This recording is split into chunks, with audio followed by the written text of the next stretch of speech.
Sanjay and I sit on the top of the hill and stare out at the huge, never-ending Arabian Sea. The salty breeze brings a little relief from the heat. It feels like the world is made of water from up here, I say. That there's enough of it for everyone. But I know there isn't.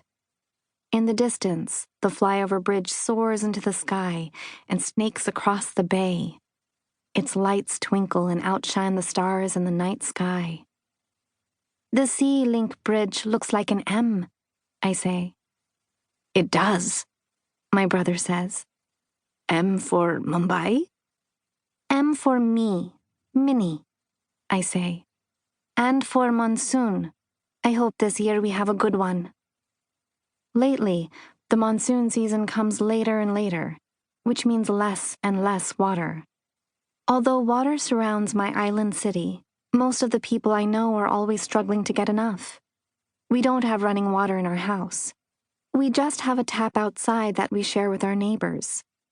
Ma has to wake up at the crack of dawn to fill our buckets, because the authorities only supply water for 2 hours every morning and for an hour in the evening when the shortages aren't too bad. The rest of the day, the tap is dry. Every home has a big barrel outside the house to store collected water for the day. Remember when Ma and the other women draped our leaky old tap with a marigold garland, as if it was a god they could charm with flowers? Sanjay says. I do remember, and we laugh, although it's sad to think it was probably a frustrating day when the water trickled rather than flowed. I look out at the ocean. Part of our view is blocked by billboards with glamorous Bollywood movie stars, billboards that are larger than our house. The houses in our neighborhood are small and crammed on top of each other, but they do face the sea. Rich people who live in skyscrapers pay millions for the same ocean view. Last year, a charity helped paint our homes and fix our leaking tin roofs. Some said it was because the people whizzing past in their air-conditioned cars on the flyover bridge didn't want to see decaying, moldy slums. I chose yellow for our house. I helped to sand down the years of moss and mold from our old tin and concrete walls.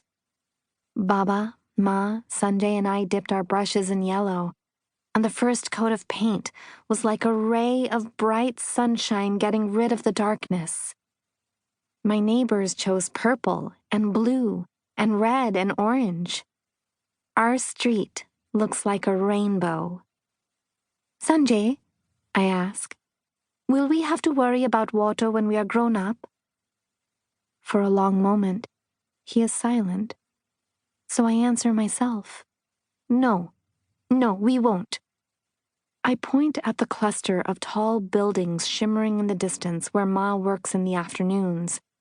I say, one day, we'll live in one of those tall, shiny buildings where water runs from taps. Okay, he says, and links his arm in mine, as if I'm predicting the future. Like, the boy who was born here and studied computers and now has an office in a building and employs 60 people. I nod. Can you imagine, I say, that on top of some of those high-rise buildings, they have a swimming pool full of water, enough for our whole neighborhood to bathe? How do you think they built a pool on top of a building? Wouldn't you love to see it? Sanjay laughs. You and your questions. Well, they are awfully lucky to have so much water to spare. Minni, he says, I wish there was a way to make all this seawater drinkable. Then there'd be enough for us all. There is a way, I say. Our teacher told us it's possible. She said it's called desalination, but it's expensive, and you need a huge factory to strain the salt out.